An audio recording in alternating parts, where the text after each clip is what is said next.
فإن آمنوا بمثل ما آمنتم به فقد اهتدوا، وإن تولوا فإنما هم في شقاق،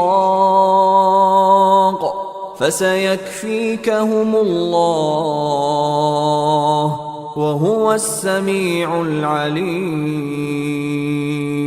صبغة الله، ومن أحسن من الله صبغة، ونحن له عابدون. قل أتحاجوننا في الله وهو ربنا وربكم، ولنا أعمالنا ولكم أعمالكم ونحن له مخلصون.